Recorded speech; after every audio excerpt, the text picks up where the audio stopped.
അസ്സലാമു അലൈക്കും. ഒരാൾ ദൈവവിശ്വാസിയാകുന്നതിൽ ഇക്കാലം വരെയും അപകടമോ അപായമോ ആയിട്ട് എവിടെയും കണ്ടെത്താൻ കഴിഞ്ഞിട്ടില്ല. നേരെ മറിച്ച് അവൻ സദാചാര നിഷ്ഠയുള്ളവനും ധർമ്മബോധമുള്ളവനും മാനവികതയുള്ളവനും എല്ലാ നിലക്കും ഇഹപര വിജയം നേടിയവനുമായിട്ടാണ് അവനെ നമുക്ക് കാണാൻ കഴിഞ്ഞിട്ടുള്ളത്. അവന് പരസ്പരം ആദരവും ബഹുമാനവും കിട്ടുന്നു. തികഞ്ഞ ശുഭപ്രതീക്ഷയോടുകൂടെ അവൻ ജീവിച്ചു പോവുകയാണ്. നാസ്തികർക്ക് പ്രത്യേകമായ പ്രതീക്ഷകളോ അല്ലെങ്കിൽ ലക്ഷ്യമോ ഒന്നും ഇല്ലെന്ന് മാത്രമല്ല, അധാർമികതയിൽ നിന്ന് വിട്ടുനിൽക്കാൻ അവരെ ഒന്നും തന്നെ പ്രേരിപ്പിക്കുന്നില്ല.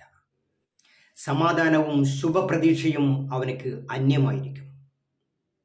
ഇവിടെ അധ്വാനിക്കുന്നതിനോ ധാർമ്മിക മൂല്യങ്ങൾ മുറുകെ പിടിക്കുന്നതിനോ യാതൊരുവിധ വിലയും നിലയും ഒരു കാര്യവുമില്ലെന്ന് അവൻ ഉറച്ചു വിശ്വസിക്കുന്നു.